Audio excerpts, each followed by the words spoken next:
భగవద్బంధువులందరికీ జై శ్రీమన్నారాయణ. ఈరోజు శనివారం, ఏకాదశి నిన్న అయిపోయింది. నిన్నంతా కూడా రామనామంలో ఉన్నాము. ఈరోజు ద్వాదశి కదా. బాపట్ల నుంచి మా భజన మండళ్ళు మిత్రులు రావడం జరిగింది. వాళ్ళకి కొంచెం తాళం విశేషాలు చెప్పాను అన్నమాట.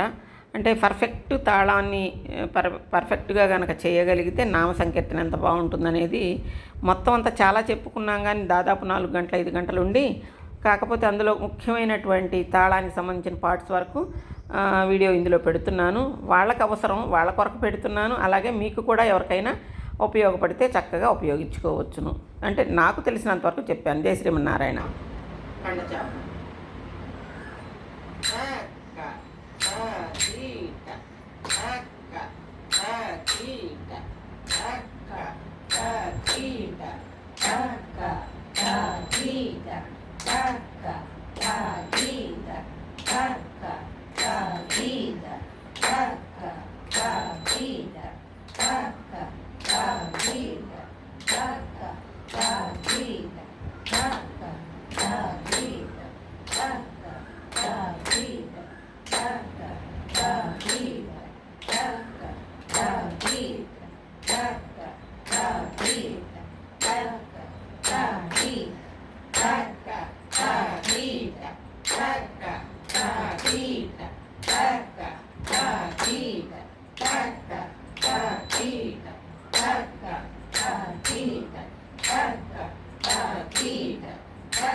జంప తాళం అంటాం. దానిలోకి నామం మనకి ఉన్నటువంటి ఆ రాగానికి సంబంధించి ఆ స్టెప్స్ అన్నీ అయిపోయాక మళ్ళీ స్టెప్ స్టార్ట్ అయినప్పుడు జంప తాళం స్టార్ట్ చేస్తాం.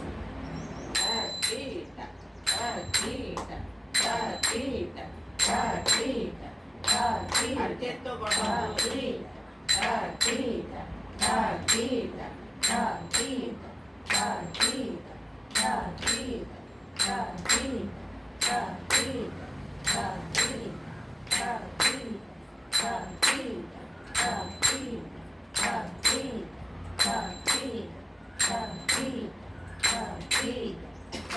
ఇంకే కొంచెం స్పీడు మనం రెండో కాలం పాడుకునేటప్పుడు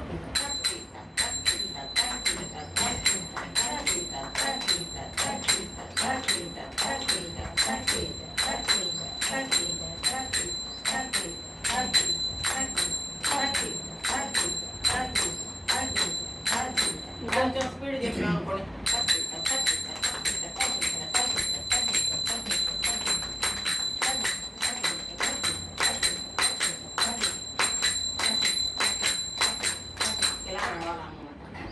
ఇది అయిపోయిన తర్వాత మనకి ఇది ఈ తాళం మొదటి కాలం రెండో కాలం కూడా తిరిగి వచ్చాక ఆది తాళంలోకి వస్తాము.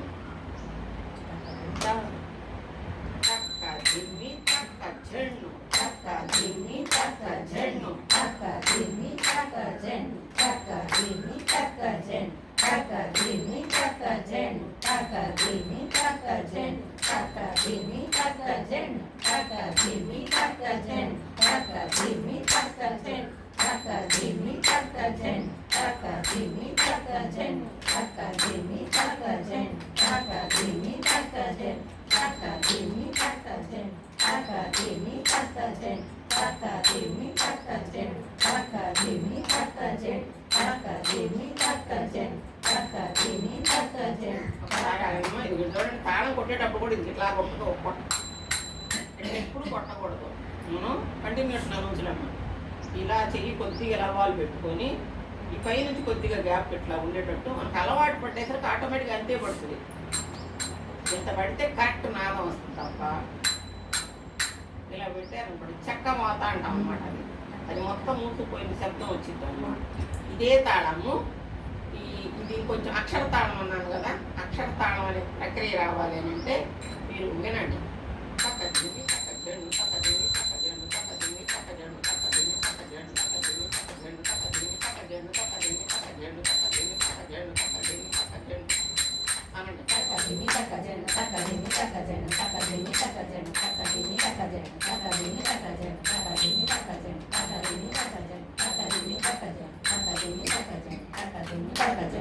మీరు పెట్టుకు వింటున్నా కూడా మీరు అన్న నాద నాదం కూడా మీకు చెవులో వినపడింది కదా, అప్పుడు కరెక్ట్గా అంటాం అనేసి ఇది ప్రాక్టీస్ చేసుకోగలుగుతారు. కొత్తగా చూసుకోక్కర్లేదు. ఈ తాళం ఇది వేసుకుంటే ఒకదాని తర్వాత ఒకటి తాళాలు విడిగా కూడా మీరు నలుగురు ఉన్నప్పుడు ఇద్దరు ఒకళ్ళైనా ప్రాక్టీస్ చేసుకోండి. తర్వాత వచ్చి మనం ఏకతాళం అనుకున్నాం అనమాట.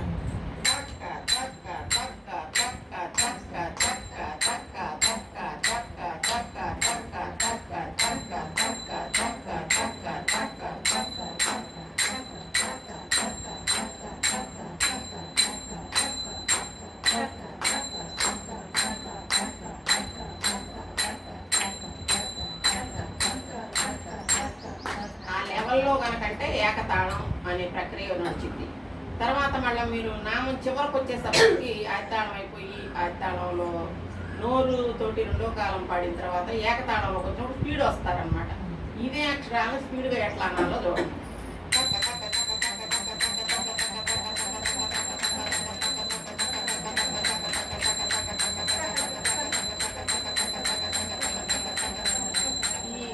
అనుకుంటూ కానీ కళ్ళు మూసుకుని మేస్తున్నారంటే తక్కా మీ శబ్దం ఒకే లెవెల్లో పడింది. మీ నోరు మీ తాళం ఎంతసేపు స్పీడ్ చేసినా కూడా అదే లెవెల్ నడవాలి. మొట్టమొదటి నేర్చుకునేటప్పుడు నామం చేసినప్పుడు నోరు కూడా అందాము అంటే నామం కూడా అందాం, స్పీడ్ కూడా వేద్దాం అంటే తప్పులు పోయి మీకు నామం కరెక్ట్గా పాడేవాళ్ళు ఏమంటారంటే ఆపండి అంటారనమాట. అందుకని మీరు తెలివిగా ఏం చేయాలంటే మొట్టమొదటి నేర్చుకునే క్రమంలో స్పీడ్ తాళం అప్పుడు వాళ్ళతో పాటు కరెక్ట్గా తాళం వేయటం మీదే మీరు కాన్సన్ట్రేషన్ పెట్టాలి. ముందు తాళం కాన్సన్ట్రేషను ఇక కరెక్ట్ అయిపోయేది మీ చేతికి అలవాటు పడిపోయినప్పుడు ఆటోమేటిక్గా మీ నామం కూడా వంత పలకొచ్చు అనమాట. లేకపోతే ఆపండి అంటూ ఉంటారు. ఆపండి అన్నప్పుడు మీరు తాళం ఆపాలో నోరు ఆపాలో అర్థం కాక అయ్యో మేము చూపులు చూడటం అలా కాకుండా ముందు తాళమే పర్ఫెక్ట్ కావాలి.